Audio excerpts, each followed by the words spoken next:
We are coming to you live from the East End of Glasgow at the Drygate Brewery for Scotland's first major championship in 23 years. Make sure you join us on all the Scotland national channels, national team channels, YouTube, Facebook, Instagram, all of that jive.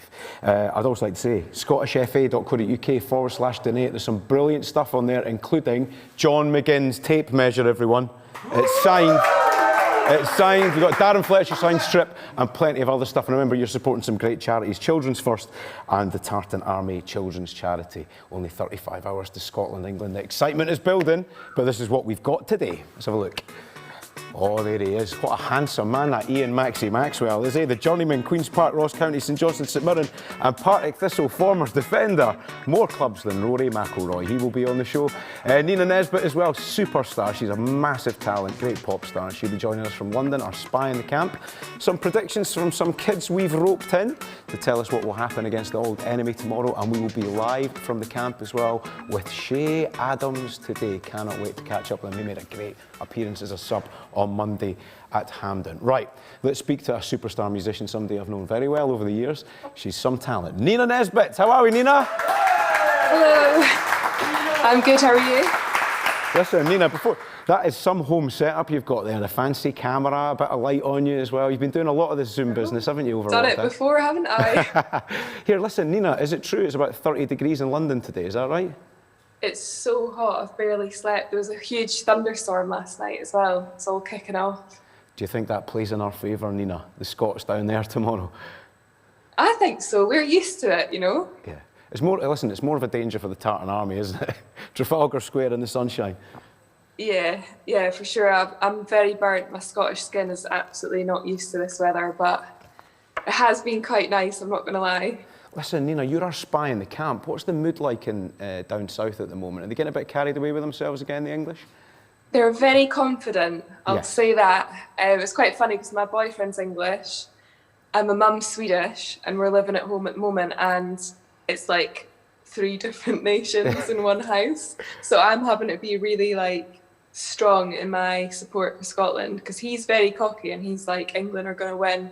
We've got a bet on as well. This is how confident I am in Scotland. We've actually put a bet on. Whoever loses the bet has to walk the dog for a week. So I think you need to double down on that and make it a month. Yeah. Do you think, what do you think? Do you think Scotland will win? I'm feeling really confident. You know, you've got to back it. It's not the size of the dog in the fight, it's the fight in the dog. And we've got a lot of fight in that team, you know. That's how we're feeling about it in here. Listen, you know, we worked together this year, made a documentary about playing venues in Scotland, and I don't think you mentioned that you'd actually played Hampden. What are your recollections of that? Oh my God. I was so nervous. There was, I don't even know how many people that stadium holds, but like, what was it, 50,000 maybe? 50,000, I think it is, yeah. Yeah, it was very surreal, and it went very quick, obviously, because Flower of Scotland's not that long. But I couldn't hear anything either, because obviously, the crowd is so loud, so you're just singing, hoping that you're in tune. But it was amazing. It was proper, like, goosebumps. I'll tell you what, Nina, let's remind you and the people at home of how that went down. Let's have a little look. Oh, God. Nina, it's a massive night for the Scotland squad against Belgium. How big a night is it for you, and how much are you looking forward to playing in front of a full house at Hampden? It's very exciting, a little bit nerve-wracking, seeing the size of it. It'll be the biggest gig of my kind of career so far, so I'm really excited and very honoured to be asked. What's the biggest gig you've played so far? What's the biggest crowd you've played in front of? I think 13,000, so this is 50,000. It's quite a bit bigger. 50,000 Scots cheering you on for the national anthem. How do you prepare for it? Just keep singing the song in the shower every morning when I wash my hair.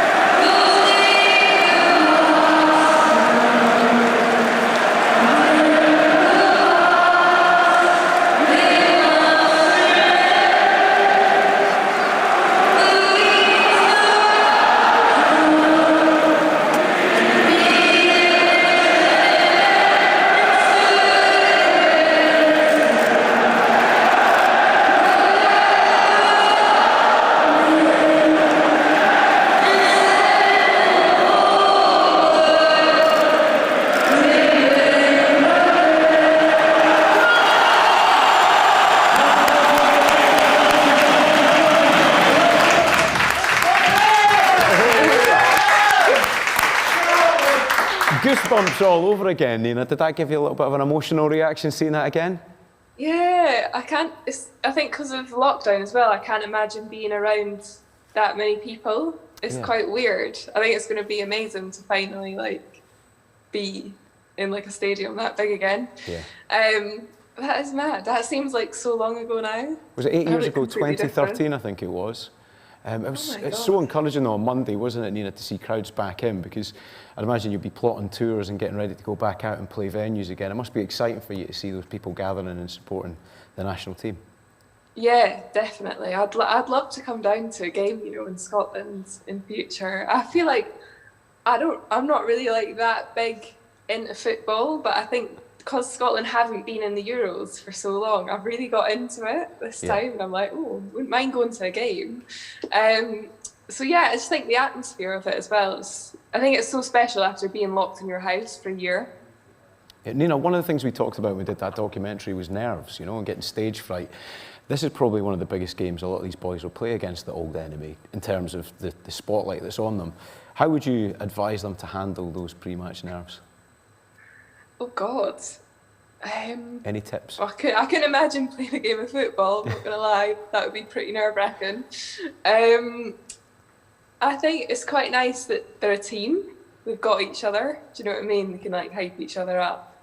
And obviously they have the backing of the whole stadium, which is nice.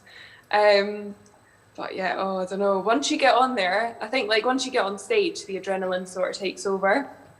It's like the build-up that's the worst, I would say, for me anyway. One last question before you go, Nina. Just to wind up your boyfriend. If 14-year-old Nina Nesbitt had a poster on her wall of one of the Scotland players, who would it be? Probably, God, I hope he doesn't watch this. Probably Craig Gordon, because he went to the same school as me. Ah, right, I see. Quite a handsome devil, isn't he? I feel like we've got a connection there. Nina, it's the wrong answer. It's John McGinn. That's the right answer. Oh, okay. Listen, Nina, thanks so much for joining us. If you're in London tomorrow, maybe see you for a quick drink. Thanks very much for joining us, and we'll see you at Hampden soon. Nina Nesbitt. Goosebumps watching the Flower of Scotland there. Really, really special stuff. Now, we've got a very special guest today. Right, I'm interested to see the reaction he's going to get here. He's been described as a journeyman footballer, I think is how he was described. More clubs than Tiger Woods, as we said earlier on. The Scottish FA Chief Executive, Ian Maxwell.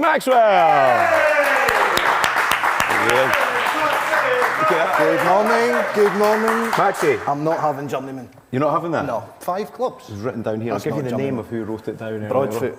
Guarantee it was You Broadfoot. didn't get booed either, that's a bonus, isn't it? That's a first, that's pleasant. Listen, how good was it on Monday to see everybody back in at Hampden? I know it was a reduced capacity, but it's such an encouraging sign, eh?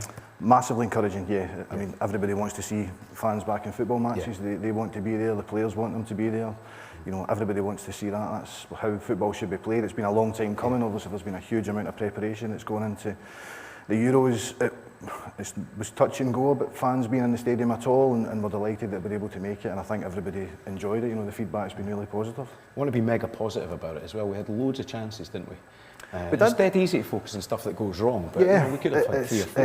It's really easy to focus on the negative, and everybody loves a scapegoat and someone to blame. And you know, when you compare the 2 games we played, the Czech Republic at home in the Nations League, the stats are more or less switched. I mean, I think in that game they had 69% possession. We had a lot more on Monday. They had treble the shots we had treble the shots they had. So there's definitely been progression.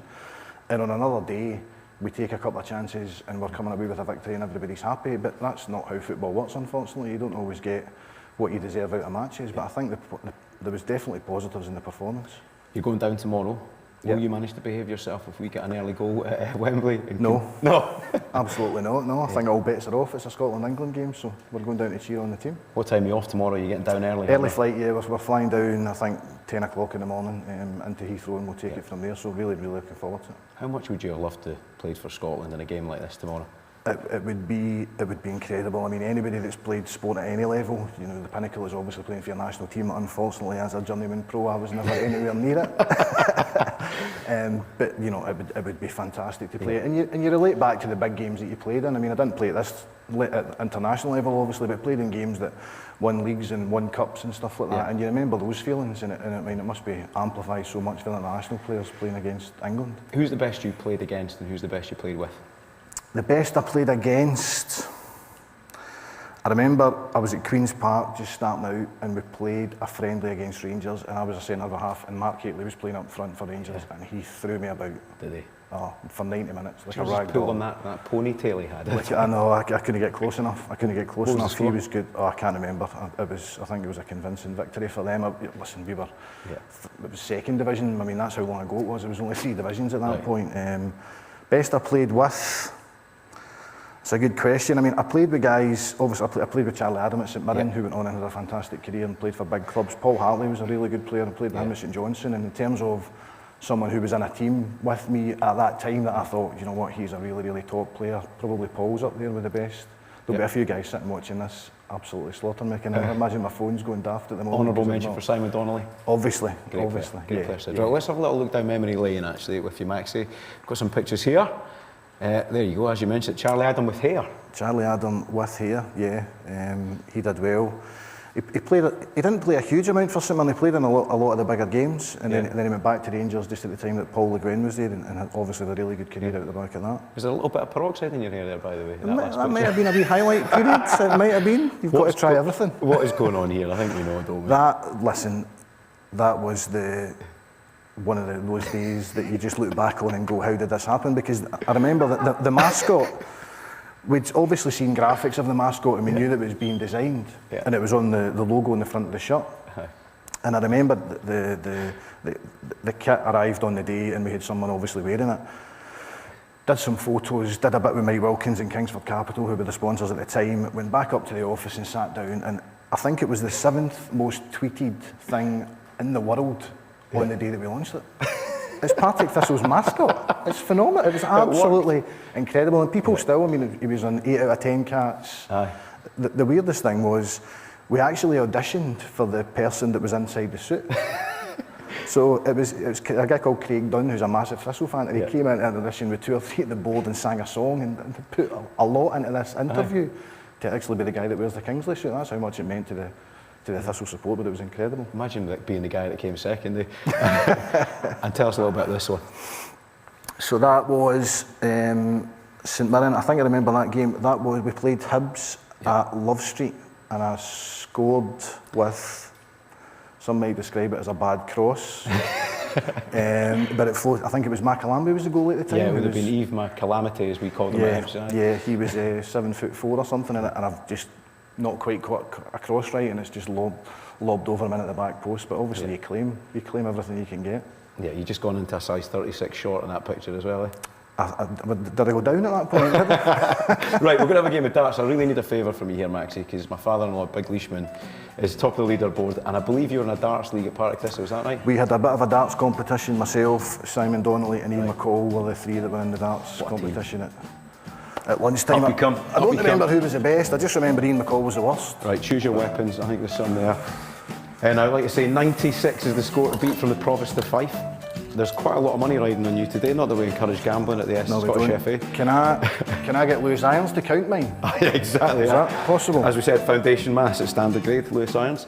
Here he is. That's a lovely action, isn't it? Lovely action, 12. No, 17. I finish with 1. That's an 18 from Maxie Maxwell there.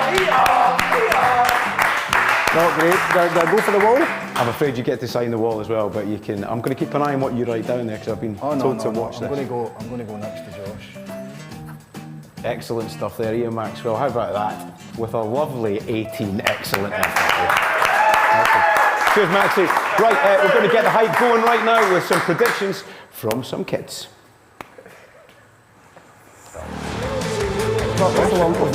Quite an old football. How old do you think it is?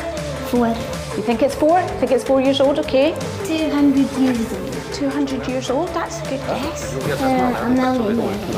4 years old. 4 years old? Come on, look at it. Have a look. That's alright, look at it. It feels weird though. It's like nothing's inside. What do you think it was like to play with one of these? It looks old. This is the one that is going to be used in the Euros. What do you think of it? We'll pass it over. Yeah, this is much better. Who do you think is older, that ball or Ryan Christie? Sorry, Ryan. I don't know. I think they've been Marshall, so I was in that ball. You got a favourite player in the Scotland squad? Go on, tell me. Andrew Robertson, Kevin Nesbitt, McTominay. What are you most looking forward to about the Euros? Winning. Do you think they can win the tournament? Yeah. We'll probably get to the semi-finals if we can get further. Yeah. England-Scotland game? Who's going to win it then? Scotland. 5-2 goals. Excellent stuff. Right, 35 hours to go until we play England at Wembley. Cannot wait for the big game, and we're going to go to the training camp right now to see Ché Adams, Southampton, and Scotland superstar. Ché, are you there? There he is. Good morning, young man. How are you feeling? I'm good. How are you? I'm all right, man. Have you just been dragged out of bed? Have you been up for 2 hours doing full European warm-ups? No, literally just been dragged up, but no, it's all good. I'm looking forward to it. Excellent. First question, is John McGinn behaving himself? No, he's never behaving. He's never behaving. The last time we heard he had his top off abusing players on the golf course, Ché. Pardon? Last we heard he had his top off abusing golfers on the golf course. Any more of that stuff going down? Oh, it wouldn't surprise me, to be honest. It wouldn't surprise me. Listen, what is the mood like in the camp? Because obviously 35 hours to go now, Ché. Is there a sense of excitement or is there a bit of nervousness? No, I think it's just excitement and just getting ready for the game. Obviously, it's going to be a huge game for us. And yeah, we're just looking forward to the occasion. Excellent stuff. Looking back to Monday, it was great to see you coming on. I thought you played brilliantly. How was that getting back in front of the Scotland fans on Monday night? Oh, it was unreal. Even before the game, when we walked out onto the pitch with all the boys, and we were suited up, and the fans there gave us a great reception, and to get back out there and have fans back in stadiums, it was amazing. What's it like the next day? Because I thought actually we played pretty well, had loads of chances. I mean, how was it trying to pick the mood up in the camp the next day? Yeah, obviously there's going to be people that's down, but we have to realise that there's 2 huge games next, and we just have to get up for the next one, and obviously the next one's tomorrow, so we have to play the game, not the occasion. Obviously it's going to be a huge game for everyone involved in it, but we know what we're capable of, and we started so well against the last game, but we're just all looking forward to Friday. Now, Ché, you're in the same squad as Stuart Armstrong at your club at Southampton. Who's being the most vocal on the team WhatsApp about the game tomorrow? Who's giving you a pasting about it and winding you up? John McGinn. Yeah. He's just always up for a laugh. He's always making the lads laugh. So he's just a great guy to have in the squad, and we're thankful that we have him. And also, what about your English mates? Are they giving you a hard time about this game tomorrow? Everyone involved with that side is, there's no doubt about that. But I'm concentrated on the game tomorrow, and hopefully we can pick up a good result. I'm looking forward to that game tomorrow. You could be playing up against some lads you've played against a lot, in the Premier League, guys like John Stones. We had Darren Fletcher on the other day, former Scotland captain, and he said we should be horrible and noise them up. Is the physical side part of the game you think that we can dominate England with? Definitely. Good players don't like it when you get at them and put them under some pressure. So I think if we get under their skin tomorrow, it will make it very interesting. Yeah, and also playing at Wembley tomorrow, that must be a special moment for you, Ché. It'll be a bit of a mad one, but a good crowd in there as well. How are you feeling about it? Are you nervous? No, I'm not a nervous person, to be honest. I'm just looking forward to it, and I think all the lads are. It's going to be a great game for everyone involved, and like I said, hopefully we can get a good result there and make ourselves proud. Excellent stuff. Now, Ché, I believe you might have brought us something that we could give away for our Charity to Nations page. What have you got with us today? And is it better than John McGinn's tape measure? I'd like to think so. No, it's just a pair of signed football boots. Oh. The Adidas X's that I don't really particularly like, but give them the big sell, Ché. They are absolute rascals, though, aren't they? Superb stuff. Thanks very much for bringing them in. Okay, one last question as well, Ché.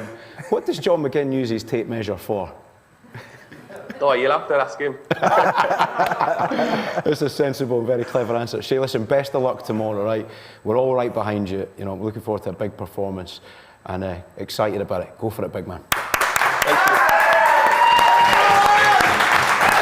Absolutely amazing. Ché Adams, what a player. Big things expected from him tomorrow. Make sure you join us from 9 o'clock for all the build-up for the Old Enemy tomorrow. Maxie just told me we're going to win, and I believe that, man. I believe everything he says. Get involved tomorrow on all the Scotland National channels, Twitter, Facebook, YouTube. We will be here from 9 o'clock. Come on, Scotland!